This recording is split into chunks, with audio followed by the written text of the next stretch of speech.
Friends, இன்னைக்கு வந்து நம்ம வந்து வத்த குழம்பு பார்க்குறோம். அது எப்படின்னு ஒரு சின்ன வீடியோ ஒன்று போட்டிருக்கேன் பாருங்கள். ஃபர்ஸ்ட் வந்து நல்லெண்ணெய் ஊற்றிருக்கேன். நல்லெண்ணெய் காஞ்சிருச்சு. நல்லெண்ணெய் காஞ்சதும்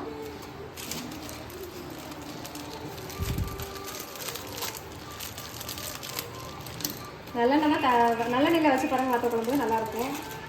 சுண்டவத்தை ஃபஸ்ட்டு போட்டிருக்கேன். சுண்டவத்தை நல்லா பொரிஞ்சு வரணும்.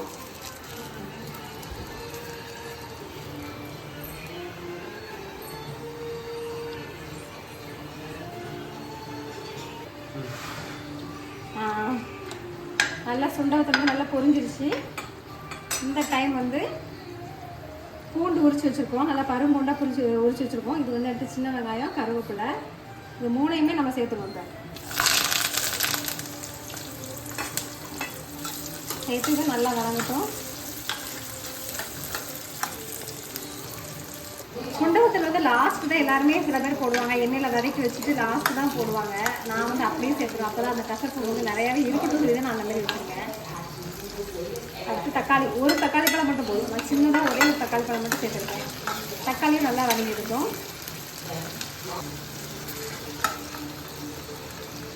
புளி கரைச்சி வச்சுருக்கேன். இப்போ வந்து குழம்பு மசாலா வத்த குழம்புக்கு வந்து சில பேர் வந்து சாம்பார் பொடி போடுறாங்க. எங்களுக்கு வந்து அந்த டேஸ்ட் பிடிக்கல. அதனால் நாங்கள் வந்து குழம்பு மசாலாவே போட்டுருவோம். 2 ஸ்பூன் குழம்பு மசாலா போட்டு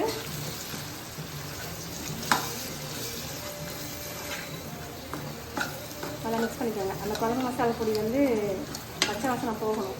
அந்த மாதிரி நல்லா ஒரு வதக்கி வச்சுட்டு இப்போ வந்து புளி தண்ணி சேர்க்க போகிறோம்.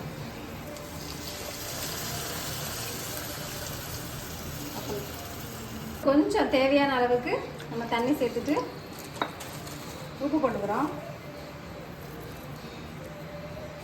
அவ்வளோதான் ஃப்ரெண்ட்ஸ். இப்போ வந்து நல்லா மூடி வச்சுருவோம். நம்ம வந்து இப்போ ஒரு 2 நிமிஷம் வந்து நல்லா மூடி வச்சுருக்கோம். நல்லா கொதிச்சு கட்டியாக ஓட்டும். அப்போ தான் வத்த குழம்பு வந்து கட்டியாக இருந்தாலும் நல்லா டேஸ்ட்டாக இருக்கும். இறக்கும் போது எந்த ஸ்டேஜில் இருக்குன்னு நான் காமிக்கிறேன். இப்போ பாருங்கள் ஃப்ரெண்ட்ஸ், வத்த குழம்பு வந்து இப்படி நல்லா கட்டியாக இருக்குன்னு சூப்பர் செம்ம டேஸ்ட்டாக இருக்கும். இது வந்து அப்புறம் முடிச்சு சாப்பிட்டிங்கன்னா பெஸ்ட் காம்பினேஷன், வேறு எதுவுமே இல்லை.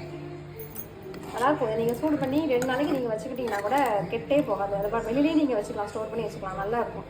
ட்ரை பண்ணி பாருங்கள். பாய்.